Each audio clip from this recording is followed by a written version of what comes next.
ही जी व्यवसाय आहे हम्म. व्यवसाय म्हणजे आपली सर्व्हिस आहे म्हणून केल्यानंतर त्यात अडचण येत नाही. शेळीचं पिल्लू पाजायला लागतं आपल्याला, पण हम्म. मेंढी पालन मध्ये कसं आहे, त्याचं पिल्लू ऑटोमॅटिकली मेंढी जाऊन ती जवळ हम्म. घेऊन तिला पाजू शकते. 7.5 एकर मध्ये आपला एक 2 एकर ऊस असतो, हम्म. तरकारी 1 एकर 1.5 एकर तरकारी असते, आणि बाकीचं क्षेत्र जे आहे सगळं टोटल ह्यांच्यासाठी. तर आता महिन्या 6 महिन्याची पिल्लं आहे तरी 20+ 25+ ची वेटची पिल्लं आहे. मार्केटिंग आपल्यापाशी लोकांनी आलं पाहिजे की आपलं पिल्लू विकायचंय म्हणून आपण दुसऱ्याच्या मागं लागून ते पिल्लू द्यायचं, हे मी कधीच डोक्यात घेतलं नव्हतं. त्या दिवसापासून जवळजवळ आज अखेर एक 10 ते 12 लाखाची विक्री झाली माझी. एवढी विक्री झाली की माझ्याकडे जवळजवळ 100+ शेळ्या होत्या. आता माझ्याकडे फक्त 30+ शेळ्या राहिल्या. आपण ते ट्रॅक्टर खरेदी केला, परत बोर एक पाडलं मध्ये एक 500 फूट, त्याला पण चांगल्या पद्धतीने पाणी लागलं. ज्यावेळेस मी मेंढी खरेदी केल्या त्यावेळेस मला पहिल्या वेताला प्रत्येक मेंढीला पर मेंढी 1 किलो झालं होतं. पण आता ज्यावेळेस आता माझ्याकडे दुसऱ्यांदा मेंढ्या व्यय झाल्या आता, तर आता माझ्या 3 मेंढ्या वेल्या त्या गेल्या टोट्यात, तर प्रत्येक मेंढीला 2-2 किलो व्हायला लागले. लॉटवर मेंढ्या घेतो, एक 10 मेंढ्या घेतल्या, त्या 10च्या लॉट मध्ये एक मेंढी आपल्याला ती खराब देते. नमस्कार मंडळी, स्वागत आहे तुमचं एका नवीन व्हिडिओ मध्ये. मंडळी, आपण आज मेंढी पालन बघणार आहे, बंदिस्त मेंढी पालन. याच्या अगोदर आपण एक व्हिडिओ बनवला होता त्यांचा, शेळी आणि मेंढी पालन बंदिस्त दोन्ही एकत्र बनवला होता. आज स्पेशल आपण बंदिस्त मेंढी पालनावरती बोलणार आहोत. काही मित्रांच्या कमेंट आल्या की फक्त तुम्ही शेळी पालनावरती बोललाय, आपल्याला बंदिस्त मेंढी पालनावरती पण चर्चा करायला त्यावेळेस एवढाही भेटला नाही. तर आज आपण सविस्तर चर्चा करणार आहोत. तर तुम्ही व्हिडिओ कंटिन्यू बघा. व्हिडिओ आवडला तर लाईक करा, चॅनलला सबस्क्राईब करा.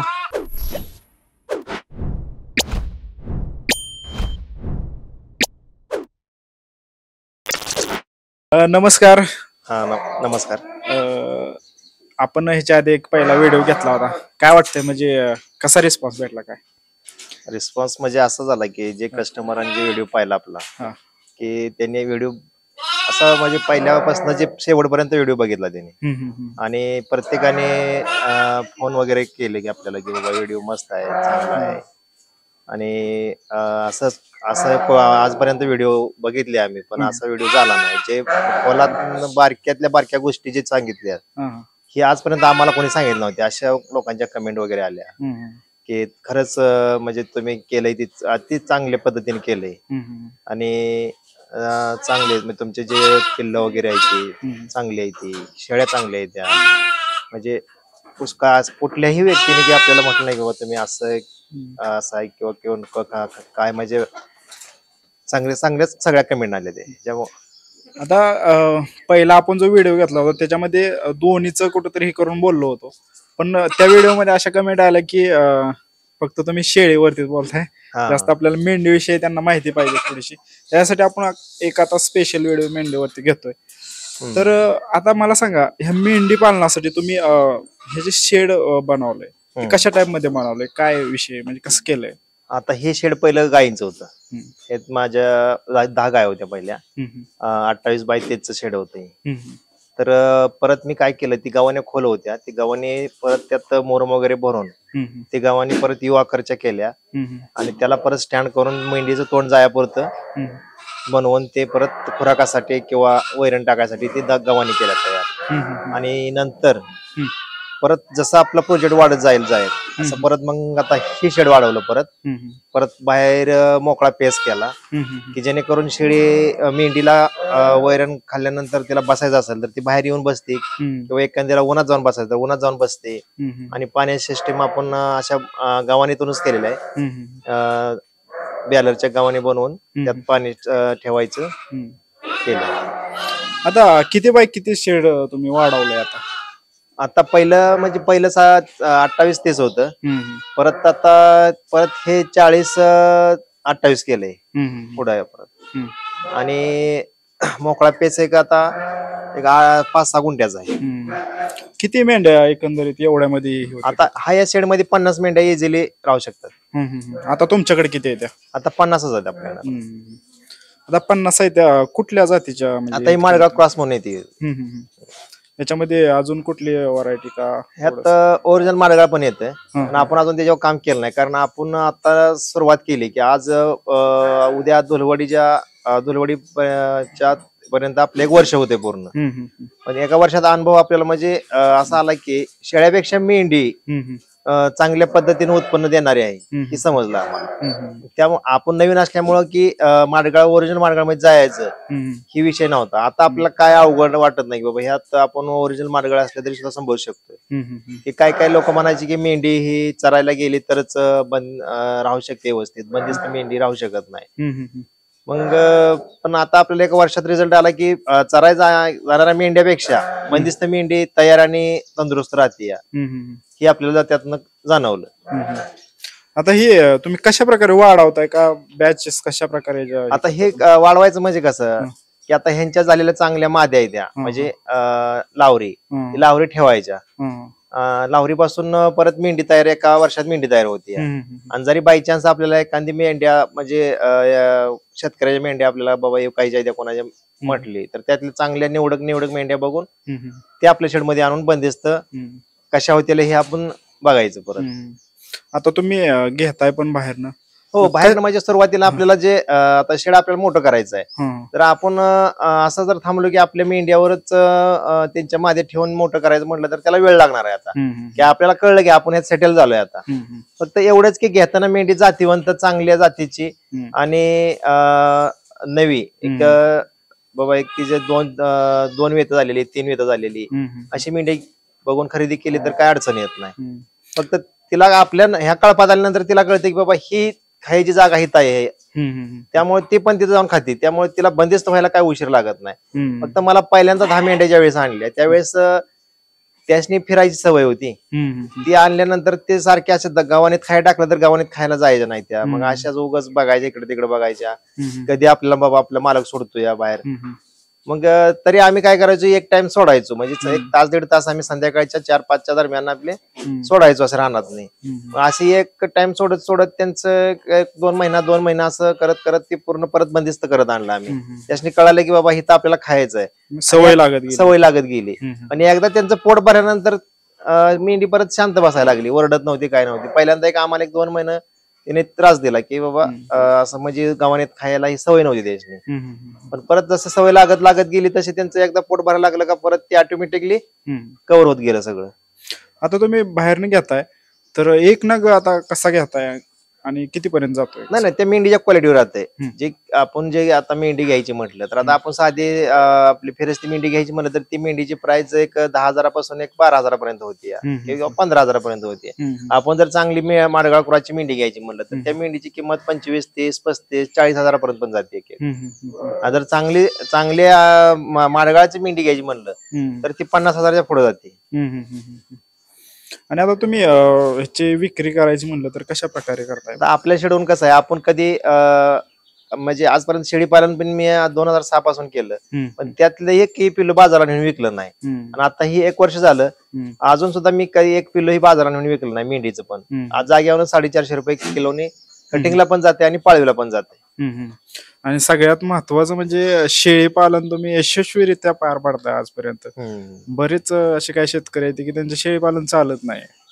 त्याच्या मागे पण कारण असतात. काय कसं असतंय आज ही जी व्यवसाय आहे व्यवसाय म्हणजे आपली सर्व्हिस आहे म्हणून केल्यानंतर त्यात अडचण येत नाही. फक्त कसं आहे शेतकऱ्यांचं कसं असतं की आता माझंच घ्या किंवा दुसऱ्याचं उदाहरण घ्या की त्यांचं कसं असतं की शेळी पालनावर आपलं भागल का मग त्याला जोडधंदा काहीतरी वेगळा करायचा. मग ते असं व्यवसाय वाढलं तर मग शेळी पालन सक्सेस होत नाही. कारण शेळी पालनला कसं आहे की त्याला 1-2 तास सकाळी संध्याकाळी 2 तास दिला तर ते व्यवसाय व्यवस्थित यशस्वी होतोय. फक्त तेवढ्या 2 तासात त्याला काय पाहिजे काय नाही हेच फक्त लक्षात ठेवायचं आहे. आणि असं काय बाबा ते रोजच वेगळं काय नाही. त्याला कंटिन्यू बाबा ती टॉनिक काय रोजच्या रोज दिलं की त्यांचं खुराक काय ही वेळेच्या वेळ दिलं तर काय अडचण येत नाही. पण कसं होतंय की आता बाबा मका मागली म्हणलं का शेतकरी काय करतो आता मका मागली म्हणजे हिचं खुराक बंद करायचं.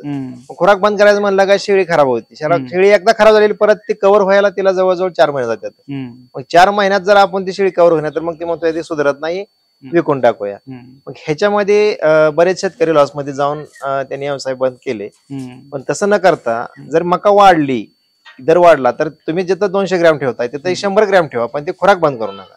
ज्यावेळेस खुराक बंद करतात त्यावेळेस त्याची खराब व्हायची कॅपॅसिटी वाढत जाते.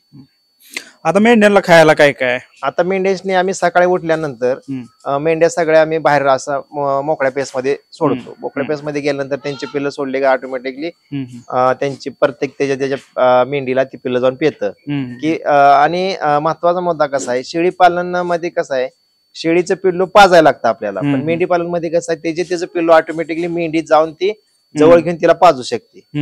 त्यामुळे मेंढी ही शेळीपेक्षा परवडते, म्हणजे जेणेकरून त्याच्यात कष्ट कमी लागते आपल्याला, की ते शेळीचं पिल्लू आपल्याला धरून पाजायचं म्हटलं तर आज 100 शेळ्यामधनं कुठली शेळीचं पिल्लू ही ओळखायला जराशी वेळ लागतो. पण मेंढी पालन मध्ये तसं नाही. मेंढी पालन मध्ये तुमचे 100 जर मेंढ्या असल्या तर ती मेंढी आपलं पिल्लू कुठला आहे ते ऑटोमॅटिकली जाऊन त्या पिल्लापाशी जाऊन ती पाजू शकते. हे ह्यात म्हणजे कमी कष्टाचं आहे. आणि बाकीचं म्हणजे तिथनं पुढे आम्ही मेंढी बाहेर सोडल्यानंतर मेंढीची पिल्लं वगैरे पेली परत शेड सगळं झाडून घ्यायचं.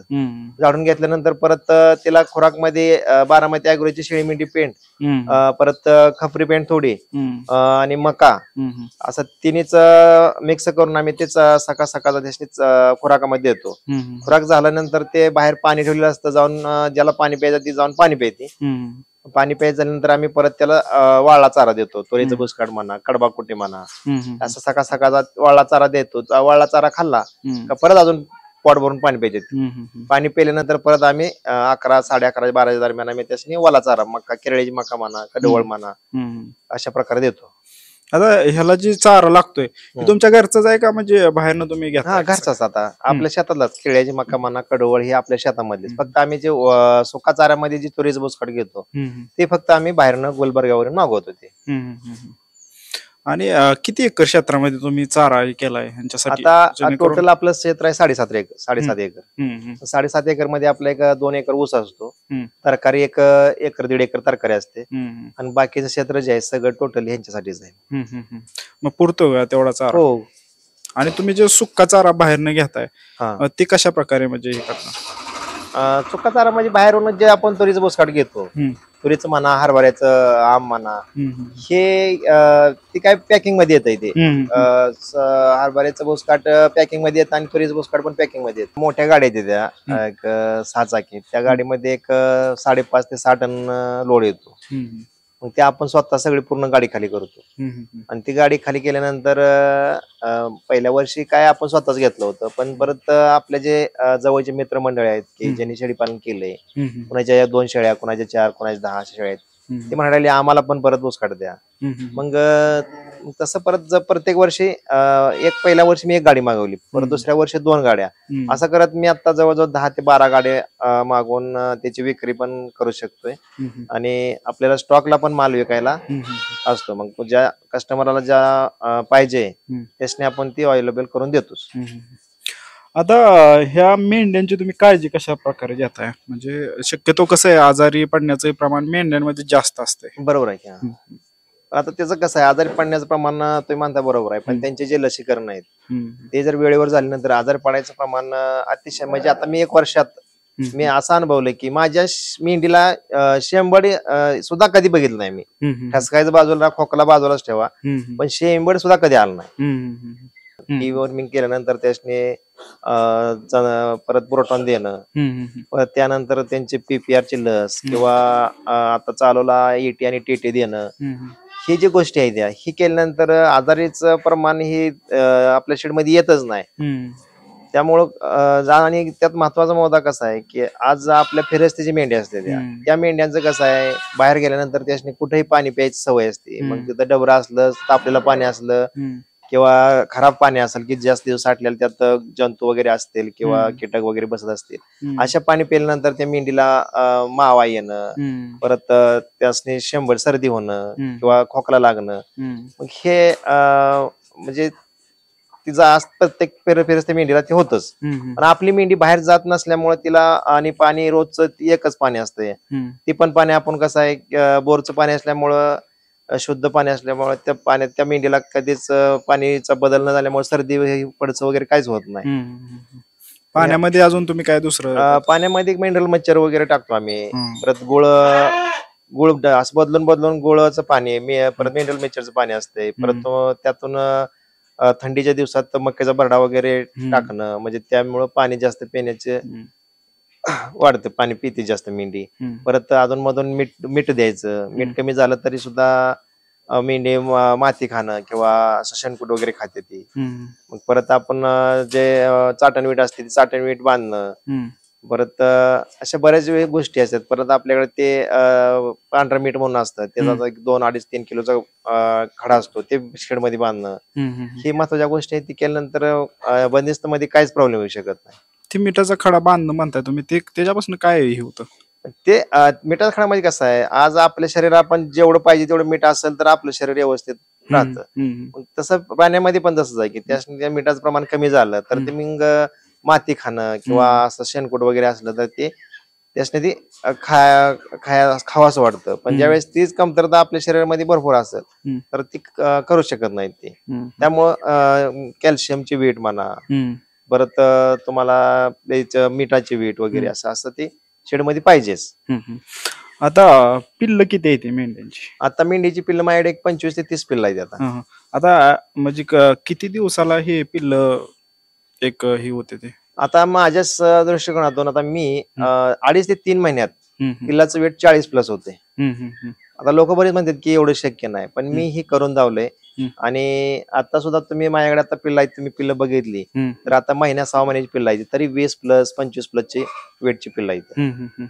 आता पिल्लांची काळजी कशा प्रकारे घेताय? पिल्लांची काळजी म्हणजे पिल्लू गेल्यानंतर त्याला आपल्या जुलाब होणे म्हणून त्यांचे जे औषध आहे ते औषध देणं किंवा परत त्यासनी लहानपणापासूनच लेक्झिन पावडर म्हणा, वायमरल ही दोन्ही देणं, त्याच्यामुळे त्यांचे जे दूध प्यायल्यानंतर पोटात गाठी वगैरे होत्या त्या ही होऊ शकत नाही. त्या ही एक 10 दिवस त्यांची काळजी घेतल्यानंतर परत किती दूध पिलं तर त्याने काही प्रॉब्लेम येऊ शकत नाही. ही बारीक बारीक गोष्टी त्यात लक्ष दिलं तर पिलो आपलं मेंढीचं दगवत पण नाही, असं राहतंय. आता एकंदरीत या सगळ्याची मार्केटिंग तुम्ही कसं करताय? मार्केटिंगला कसं आहे माहिती आहे का, मार्केटिंग मी पहिल्यांदा मी शेळीपालन केल्यापासून मी डोक्यात घेतलं होतं की मार्केटिंग आपल्यापाशी लोकांनी आलं पाहिजे. की आपलं पिल्लू विकायचंय म्हणून आपण दुसऱ्याच्या मागे लागून ते पिल्लू द्यायचं हे मी कधीच डोक्यात घेतलं नव्हतं. आता सुद्धा मेंढीची पिल्लं टोटली माझं पाळीवलं जाते, कारण आता आपलं मारेगाव क्रॉस असल्यामुळे पिल्लं आणि नर पण चांगल्या क्वालिटीत असल्यामुळे पिल्लं अगदी लांबडी आणि नाकाला ही व्यवस्थित पडल्यामुळे पिल्लं सगळी पाळीवलं जाते. आता आपल्या शेडवरून पिल्लू जलांबलं की आम्हाला प्रत्येकाचा, आता आपला पहिल्या व्हिडिओच्या माध्यमातून कसं झालंय की सगळ्यांनी बघितलं की बाबा यांचं मेंढी पालन पण आहे. मग ज्याला मेंढी पालनाची आवड आहे किंवा करायचं आहे त्या लोकांनी पण आपल्याला फोन करून सांगितलं की बाबा तुमच्या शेडवरची आम्हाला 5 पिल्लं 1 नर ठेवा. अशा माध्यमातून माझी जवळजवळ आता 1-2 महिने झाले पहिला व्हिडिओ टाकून, तर त्या माध्यमातून माझी जवळजवळ 25 पिल्लं पाळीवला पण गेलेले आहेत. आपण जो व्हिडिओ सोडला त्या माध्यमातून तुम्हाला आतापर्यंत फायदा किती झाला? तुम्हाला आता खरं सांगायचं म्हणजे आता आपण पहिला व्हिडिओ डिसेंबर म्हणजे 24 डिसेंबरला सोडला होता, तर त्या दिवसापासून जवळजवळ आज अखेर एक 10 ते 12 लाखाची विक्री झाली माझी.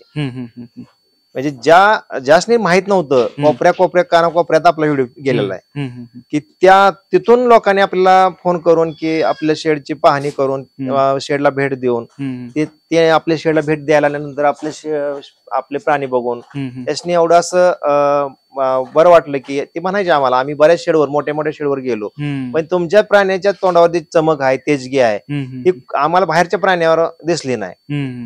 त्या माध्यमातून त्यांनी आपल्याकडून पाटी म्हणा, शेळ्या, वेलेल्या शेळ्या, गाभण शेळ्या, म्हणजे आता ह्या 2-3 महिन्यात एवढी विक्री झाली की माझ्याकडे जवळजवळ 100+ शेळ्या होत्या. आता माझ्याकडे फक्त 30+ शेळ्या राहिल्या जातात. पाटी 40+ होत्या, त्यातल्या 3च पाटी राहिल्यात माझ्याकडे. टोटली सगळी विक्री झाली. आता लोकांचं म्हणणं येतं की आता तुम्ही सगळं विकल्यानंतर तुम्ही मग शेळी पालनाचं म्हणजे बंद करणार आहे कसं? म्हणजे बऱ्याच लोकांनी मला परत म्हणजे ज्यांनी शेळ्या माझ्याकडे घेतल्यात ती सुद्धा मला विचारायची की तुम्ही आता एवढा माल विकताय, मग तुम्ही ही माल विकल्यानंतर परत तुम्ही काय करणार आहे? मग त्यांचं हा प्रश्न विचारणं त्यांचं साहजिकच आहे की बाबा तुम्ही आज सगळा माल विकल्यानंतर तुमचं शेड परत बंद पडल्यानंतर तुम्हाला प्रॉफिट परत कसं होणार आहे? मग आता त्यात कसं आहे की आज तुम्ही आज कस्टमर माझ्यापाशी आल्यानंतर कस्टमरांनी जर आपण सांगेल त्यांचं म्हणणं कसं असतं की बाबा आम्हाला ही शेळी पाहिजे, तर ती शेळी आपल्याला ती द्यावंच लागते. मस्त आपली चांगली शेळी असली तर ती ठेवून चालत नाही की आज ते इतकं लांबून येणार ना आपण त्याने खराब शेळ्या दावल्या तर त्यांचं मन असं कोचमल्या होतं बाबा आपण इतक्या लांबून आलो ना आणि ह्यांनी आम्हाला फक्त आमच्या मनाजोग्या शेळ्या दिल्या नाही त्या. तर मी तसं कधीच केलं नाही की त्यासनीच आत सोडायचं शेडमध्ये. मग कितीही चांगली शेळी असू दे आपली तर ती त्यासनी द्यायचीच. की त्याची किंमत जास्त घ्यायची नाही, हा या रेट मध्येच, फक्त त्यासनी पसंत पडले तर ती द्यायचीच. ही पहिल्यापासून आपलं शेडचं तत्व असल्यामुळं आपल्याला कस्टमर पण वाढत गेले आणि ज्यांनी आपल्यापासून जे शेळ्या वगैरे पाठी वगैरे नेले ते आणि सगळ्यांचा फोन आपल्याला रोज येतो की बाबा आज सगळ्या शेळ्या चांगल्या आहेत, त्या तंदुरुस्त आहेत, त्या त्यांची पिल्लं वगैरे चांगल्या पद्धतीने आहेत. आता मेंढीला पण तेवढीच मागणी आली का? हो, मेंढीला पण तेवढी. आता आपण जी मेंढी पालनचा जी व्हिडिओ करतोय तर त्यावेळेस जर हा व्हिडिओ त्या माध्यमातून आपण सोडला असता तर आजपर्यंत माझ्याकडे मेंढ्याची पण विक्री खूप झाली असती. अजून सुद्धा भरपूर कस्टमर येतात की मेंढी बघायला, तरी आल्यानंतर त्यांचं पण असतं की आम्हाला तुमच्या मेंढ्यातल्या 1-2 मेंढ्या द्या किंवा 5 मेंढ्या द्या. पण आता कसं होतंय की आता हे जर मी मेंढ्या पण विकत बसलो तर मग आपलं शेड सगळं खाली झाल्यानंतर आपल्याला प्रॉफिट कसं राहणार. ह्या माध्यमातून तरी आता आम्ही काय करायचं ठरवलं की जर कस्टमरची इच्छा असेल की आपल्याला बंदिस्त झालेल्या मेंढ्या द्यायच्या म्हणजे पाहिजेत तरी आपण ते द्यायचे त्यासनी. आणि आपल्याला माहित झालं की आपण बाहेरून मेंढी विकत घेऊन आपण ती सुद्धा बंदिस्त करू शकतोय. मग अशा पद्धतीनं आपण कस्टमरांनी जर मागितल्या मेंढ्या तर आपण ती मेंढीची विक्री करायची. कितीही चांगली असली, 2 पिल्लाची असो किंवा त्यासनी मेंढी प्लस पिल्लू द्यायचं असतो तर ती द्यायचंच. आता तुमचं एवढं प्रॉफिट झालं म्हणताय, आता विचारू नये पण एक विचारतो की तुम्ही त्या प्रॉफिट मधनं काय केलं? आता त्या प्रॉफिट मधून आपल्या शेतीसाठी ट्रॅक्टर लागत होता, आपण ते ट्रॅक्टर खरेदी केला. परत त्यातून परत आता जराशे दुष्काळाचं सावध असल्यामुळे परत ते बोर एक पाडलं मध्ये 500 फूट, त्याला पण चांगल्या पद्धतीने पाणी लागलं. अशा गोष्टी त्याच्यातून त्या पैशातून केल्या. आता दुष्काळ पडलाय, पाण्याची कमतरता कुठेतरी भासवते, मग तुम्ही पाण्याचं कसं नियोजन करताय? मग त्यासाठीच आपण आता ते गेल्या 15 दिवसापूर्वी बोर एक घेतलं, त्या बोरला पण चांगल्या पद्धतीने पाणी लागलं, 2-2.5 इंच पाणी लागलं.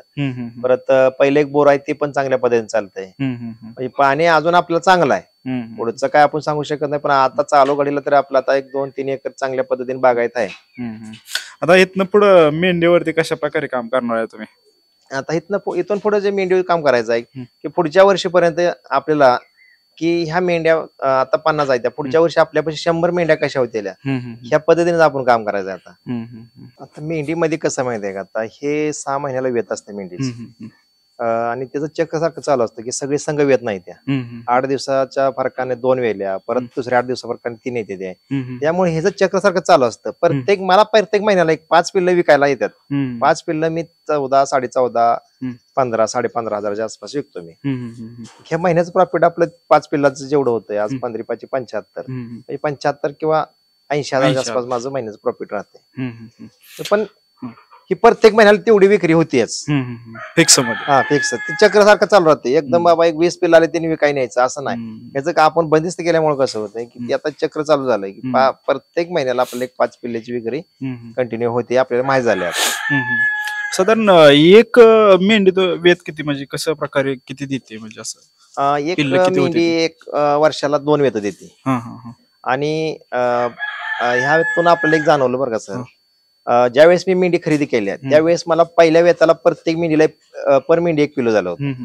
पण आता ज्यावेळेस आता माझ्याकडे दुसऱ्यांदा मेंढ्या व्यय झाल्या आता, तर आता माझ्या 3 मेंढ्या वेल्या त्या गेल्या आठवड्यात, तर प्रत्येक मेंढीला 2-2 किलो व्हायला लागलेत. कशामुळे काय विषय? हे जे ह्याचं कारण आता मला म्हणजे असं जाणवलं की जे आपण खुराक देतोय किंवा आपण त्यासाठी चारा देतोय चांगल्या पद्धतीचा, त्याच्यामुळे हे जे त्यांचे बॉडी मेंटेन करायचं हे चाऱ्यामुळे किंवा खुराकामुळं आणि 2 पिल्लं जोपासायचं हे त्याच्यामुळे झालेलं मला असं म्हणजे जाणवतंय. म्हणजे फरक आहे, म्हणजे फरक आहे. ज्याच्याकडून मेंढ्या मी खरेदी केल्या होत्या की तेच म्हटले की पर मेंढीला 1 पिल्लं आमच्याकडे तर आजपर्यंत झालेला आहे.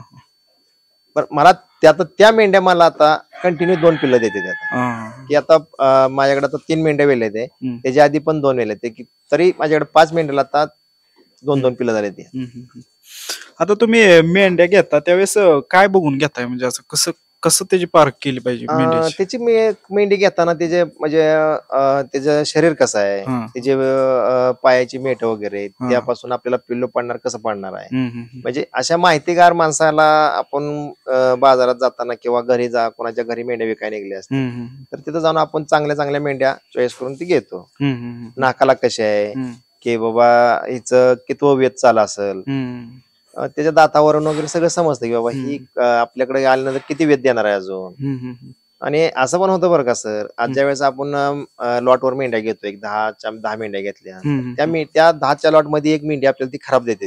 हम्म. खराब म्हणजे कसं, गाब जात नसणारी हम्म. किंवा सारखे हिटवर येणारी अशी एक मेंढी देते तेच. हम्म. ते तिथं आपल्याला तेवढा म्हणजे तोटा सहन करावा लागतो. पण तेवढा तोटा सहन करावा म्हणजे करावा लागतो. प्रत्येक म्हणजे लॉट मध्ये ती एक मेंढी आता ते तर आपल्याला काय समजू शकत नाही. मस्त तयार असते मेंढी, सगळं असतं. ती गाभण आहे म्हणून, आता मी पहिल्यांदा 10 मेंढी खरेदी केल्या तर त्यात मला एक मेंढी गाभण म्हणून दिली त्यांनी, पण ते मी 6 महिने सांभाळले, पण ती काही हिटवर पण आली नाही आणि गाभ पण नव्हती, पण मेंढी तयार होती. माझा त्या तोटा झाला, मी आणले त्या किमतीला विकली, एवढीच की 6 महिने मला तिला सांभाळायला लागलं. आता मेंढ्यांना तुम्ही वेगवेगळं एक हे केले, ते छोटे छोटे एक पॅसेज केले, ह्याचं कसं म्हणजे हे असतंय की आता हे कसं, ह्याचं मोठ्या आणि छोट्या वेगळ्या ठेवताय का, कसा प्रकारे? आता ह्याच्यात आता जे कप्पे केलेत, आता हे कप्पे म्हणजे त्यासने खुराक खायसाठी सेपरेट. आता आपण जर ते मेंढ्यात सोडली तर ते मेंढीला सारखे पेतात, त्या पेल्यामुळे मेंढी पण सुधरत नाही आणि पिल्लू पण सुधरत नाही. त्यामुळे ही एक पहिल्यांदा एक 5-10 दिवस मेंढी पैसे ठेवायचं आणि परत 10 दिवसानंतर त्याला सेपरेट वार्डमध्ये टाकायचं. ते पण कसं आहे, 15 दिवसाची किंवा 1 महिन्याची पिल्लं वेगळी, परत एक 15 दिवसाची पिल्लं वेगळी, एक आता चालवला एक 10 दिवसाची झाली ती पिल्लं वेगळी, असं वेगवेगळी ठेवायची. कारण कसं होतं, जर आपण ती बारकी पिल्लं जर मेंढ्यात ठेवली तर आणि उगाच आपण खुराक टाकला आणि मेंढ्या पळत चालल्या तर ते पिल्लू पायाखाली गावणं, त्यात म्हणजे अशा गोष्टी आमच्याकडून घडल्या आहेत की ज्यावेळेस आपण चारा खुराक टाकल्यानंतर मेंढी पळत जाते खुराक खायला, त्यावेळेस तिला समजत नाही खाली पिल्लू आहे काय, ते पिल्लू मग त्या पायाखाली गावणं, मग ते एक्सपायर होणं, ह्या गोष्टी आम्ही अनुभवल्यापासून परत की ती पिल्लू आम्ही वेगळं ठेवायचं सुरू केलं. ह्याच्यापासून म्हणजे बरीच मर पण होत नसणार आहे? मर म्हणजे मेंढी पालन मध्ये आता एका वर्षात फक्त महिन्याने 1-2 पिल्लं एक्सपायर, ती पण आमच्या गलतीमुळे असे पायाखाली मेंढीच्या गावून झाले. त्यासाठी सेपरेट वार्ड केले ती. आणि त्यात पण एक वार्ड असा आहे की एक वार्ड कंटिन्यू सकाळचं पाणी मारून जे बारकी लहान पिल्लं आहेत, एक 15 दिवसाची किंवा 15 दिवसाच्या आतील, त्या पिल्लासनी जेणेकरून ते लहान पिल्लू माती खातं, म्हणून त्या सकाळी उठल्यानंतर आपण त्यात ते वार्ड पाणी मारून वाला करायचा, जेणेकरून त्यानं परत ती माती खाऊन असं पद्धतीनं एक 15 दिवस त्याची काळजी घेतल्यानंतर परत ती पिल्ली एकदा सुरळीत लागलं ऑटोमॅटिकली ती परत चारा वगैरे खुराक खायला सुरुवात करते. आता हे शेडचे तुम्ही पत्रावरही केलाय, उंची किती ठेवली, जेणेकरून कसं आहे, आता उन्हाळ्याचा दिवस चालू आहे तर जास्त हिट होणे वगैरे ह्या गोष्टी नाही तसं का, हे वातावरण म्हणजे इथं शेड आपला आता असताना खुजे आहे, पण झाडं वगैरे असल्यानं शेड उंचावर असल्यामुळं आणि सगळी मोकळी हवा आहे, आपलं काय असं सिटीमध्ये शेड नाही, जेणेकरून चौकडून आपल्याला असं वारं पास झाल्यामुळं एवढी हिट वाटत नाही. आता आपण जरी बसलो तरी असं गार वारा आल्यानंतर आपल्याला बरं वाटतंय. असं मेंढ्याशनी पण वातावरण सेट आहे. जर बाय चान्स जर तसं वाटलं तर आपण काय वर आपण बारीक स्प्रिंकलर जोडलं आणि एक अर्धा HP ची मोटर टाकली तर ते गारवा करू शकते त्याची. तशी काही वेळ आजपर्यंत आली नाही आपल्याला, बरोबर, जेणेकरून आपल्याला समजतं की बाबा मेंढी आपली धाप देते, तिला जराशी उष्णता प्रमाण वाढलंय, पण आजपर्यंत मला एक 10 वर्षात जाणवलं नाही. तर साईडनं तुम्ही ह्याला हे केलेलं आहे, जाळी घेतलेली आहे. एकंदरीत ह्याला किती खर्च आला म्हणजे काय? मी आता तसं शेडला खर्च म्हणजे मी जसं वरची वर करते गेल्यामुळे मला काय असं म्हणजे ऍक्च्युली बाबा आपल्या एवढे शेडला पैसे गेलेत असं काय सांगता येणार नाही, तरी पण एक टोटली म्हणलं एक 7 ते 8 लाख रुपये मला खर्च आलाय टोटल. थोडं करत मी म्हणजे पदरच्या पैशाने काय केलं नाही, यांच्या शेळीचे आज पिल्लं बाबा 10 पिल्लं विकली बाबा 1 लाख रुपये आपले पैसे आलेत, त्याच्यातूनच परत आपण जाळी आणणं, अँगल आणि सगळं टोटल शेडचं काम आपण घरीच केलेलं आहे. पत्र ठोकणे फक्त दुसऱ्याने केलंय, म्हणजे मिस्त्रीने केलंय. आपण जाळी वगैरे वाढायचे काम आपण स्वतः घरीच केलेलं आहे सगळं. बरोबर.